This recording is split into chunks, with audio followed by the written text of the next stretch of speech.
Today I'm going to show you how to create my super simple crochet baby doll dress design. It has a beginner sewing level skirt with pocket. The half double crochet top is compatible with all the fun graphics for my sweater patterns. You can even try half and half color block, plaid effects, or textured stitches like lemon peel. So before we get into any sewing, I just wanted to introduce myself and take a second to preface the video here. My name is Autumn Olivia. I am a crochet designer. I've been designing crochet patterns, mainly sweaters, for a few years now. I have 10 plus, almost 15 years of crochet experience, but I just started learning how to sew. This is basically going to be a walkthrough of what I did. This is what has worked for me. I've made about 10 dresses so far. Yeah, this is the sewing machine that I have. This is thrifted. This is a Kenmore 30 stitch. It's from the 80s. So if you have any trouble with anything that has to do with sewing, do consult the manual for your machine. Do a quick Google search, see if you can find something. I just taught myself how to sew this dress through tutorials, Google searches, and lots of trial and error. Please do keep that in mind that I'm a beginner, so this is made for beginners by a beginner. Thank you, and let's jump into the crafting.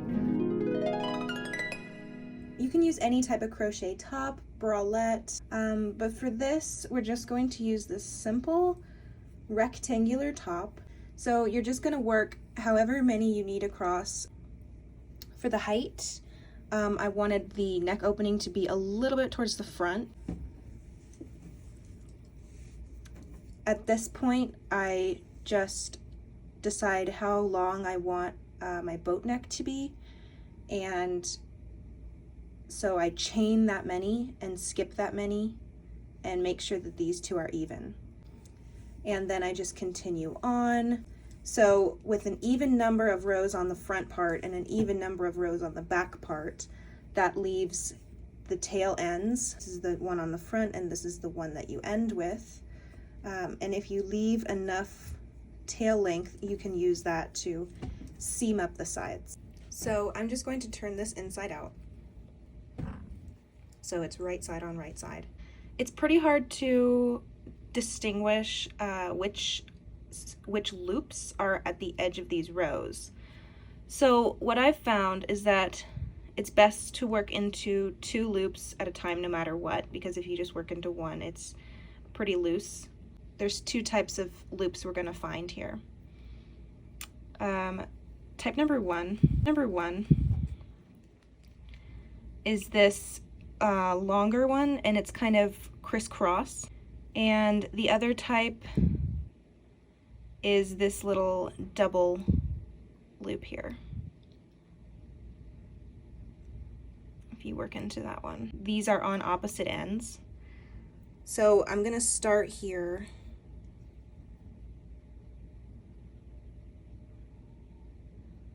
And the first ones always look, they always look the same.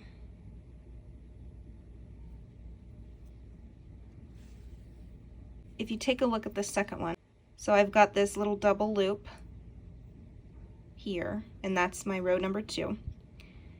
And on row number 2 on this side, it's this crisscross type. So then you'll just seam that. On number 3, the crisscross one is here, and then that double loop one is right there. So you're going to want to seam up as far as you like. Probably you want a looser fit in case you want to fit layers, like wear an undershirt under the dress or something of that kind. So I'm probably going to do about 10 rows. So that's about 1/3 of the way up, and I would say that would be a good rule of thumb. So there is the finished seam. That is on the wrong side. That is how it looks on the right side. And this is how the top should look just on its own. It falls just under the widest part. So you definitely want to iron your fabric before you cut it. That way you make sure that you're getting even cuts. You're going to cut 2 panels of whatever width that you want. And I found that for my top that's 19 inches wide, 44 inches on each panel or 88 inches around works pretty well. So that's what I'm going to do here. I'm just gonna stick with that. I would say up to 60 inches is probably good. I'm going to cut off 21 or 22 inches of length for each panel. If you have a dress that you like the fit of, you can just use that as a guideline for how long and wide you want to make your skirt part. So for these pocket pieces, you're going to want to cut 2 right side and 2 wrong side. You could pin this to the fabric and then just cut around it like that, but I prefer to trace it out. So now that I've traced out these pockets, I'm just going to go in and cut them out. I want to pin the pocket about 5 inches from the top. I'm just going to line it up with this square. So you want to put right on right and just pin it.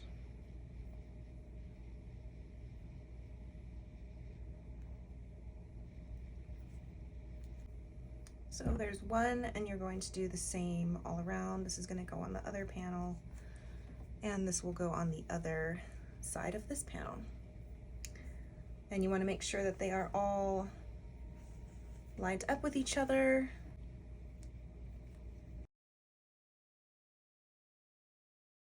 So for the pocket seam, you're just going to go just above the pocket and straight down to just below. And when you come back and do the side seam, that's going to be a little bit more further in than the pocket seam. So you don't want to take off too much fabric on the pocket seam, so kind of stay closer to the edge than you will when we go back in and do the side seam. So I'm just going to go in a little bit below where I want my seam,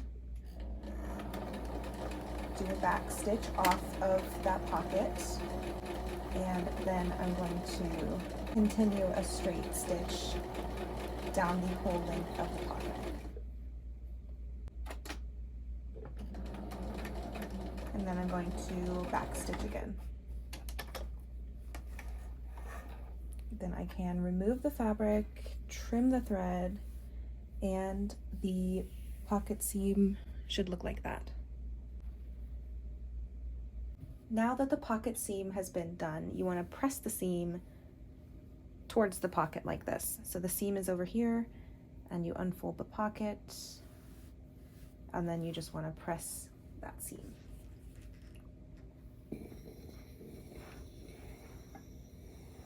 Okay, so now you're going to pin the side seams. It's very important to get the pockets seams lined up with each other so that you have even pockets and that this won't show through on the other side. So I'm just going to secure that point and then continue pinning up to the top of this piece. And then I'm going to check the bottom and match up those pocket seams at the bottom. So now that the pockets are secured, I'm going to go ahead and pin around them.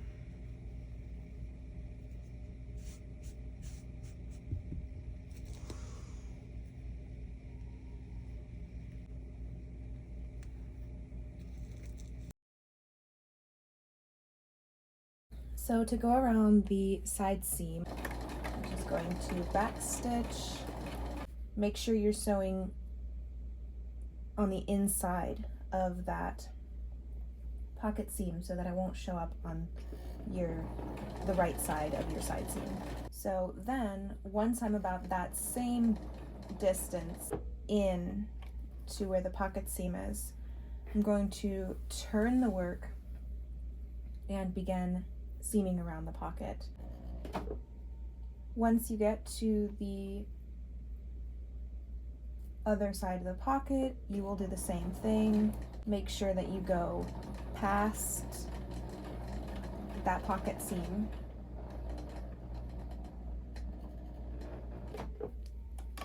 Before turning your work and finishing the straight edge of the side seam. Here's how that finished seam looks.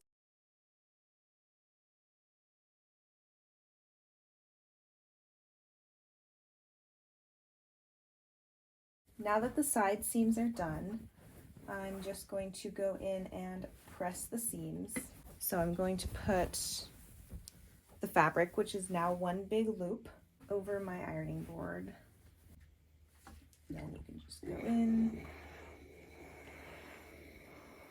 and press the seam. And then I will turn the fabric inside out again because we're going to finish the raw edges here. So I'm going to change to a zigzag stitch. You don't have to use a different color, but I wanted to use yellow because it's like mustard with the pretzel theme. This part won't be seen, so you just want to get that edge right in there so that the stitch is going right on the edge or right over the edge.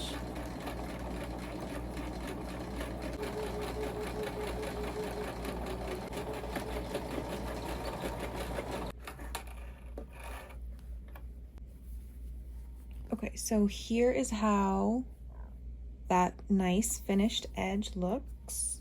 So you're going to want to do that on the other side, and then you're going to want to do that all the way around the raw edge at the top of the fabric. At the bottom you can leave it alone, but all the way around the top you want to do the same thing.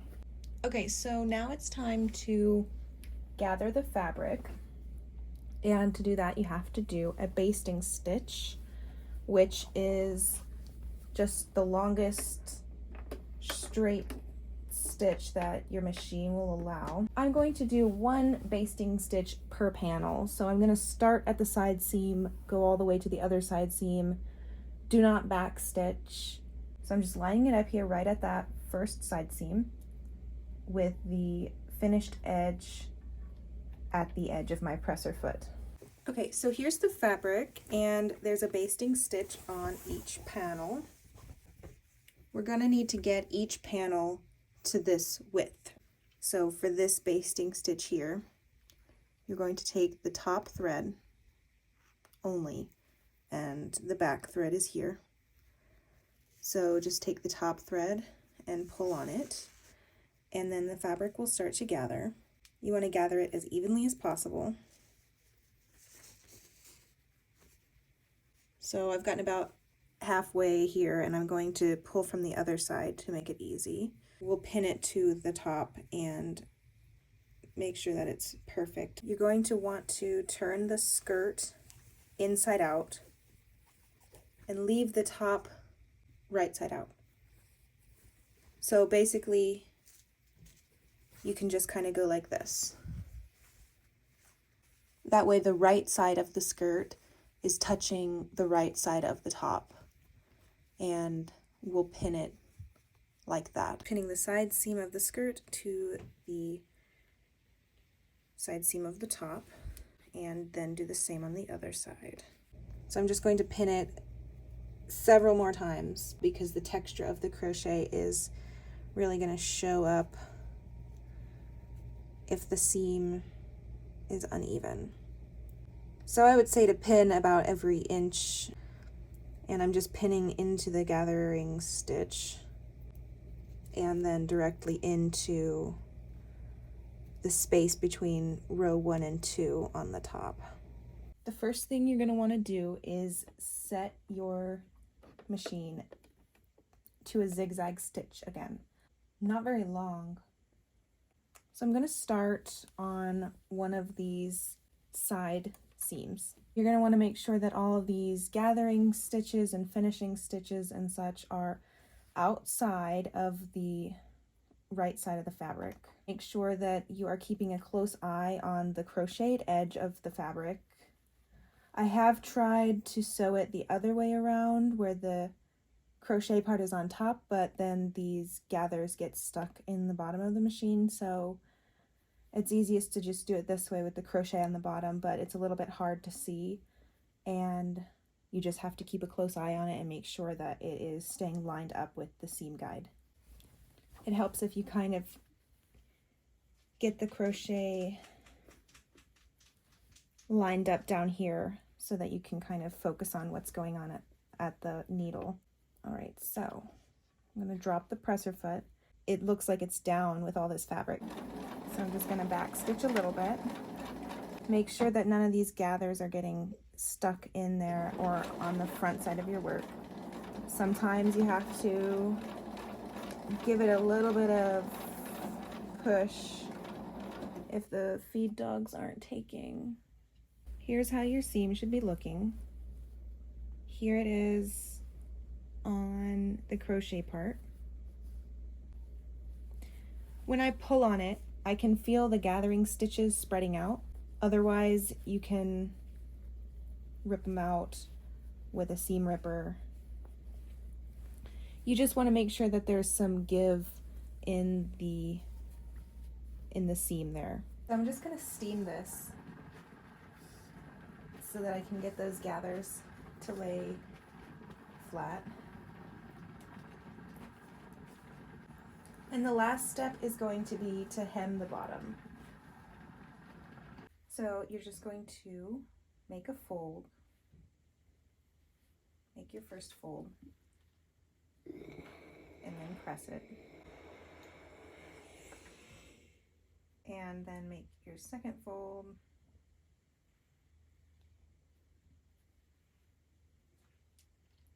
And press that. You'll want to pin it around. You can press it again after you've pinned it if you have heat-safe pins. Switching back to a straight stitch. Just for fun, I've put brown as the top thread and yellow as the bobbin thread. I am going to start at the side seam. I'm going to lower down my needle where I want to start.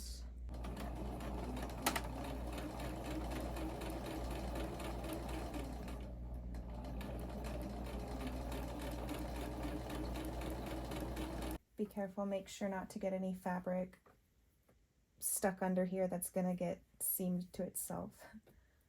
Here is how my hem looks. You could do a blind hem, you could do a bigger hem if you want to be able to adjust it and drop it down later on. You could do a decorative stitch, zigzag stitch. When I changed the bobbin color to yellow, that's how it looks on the back.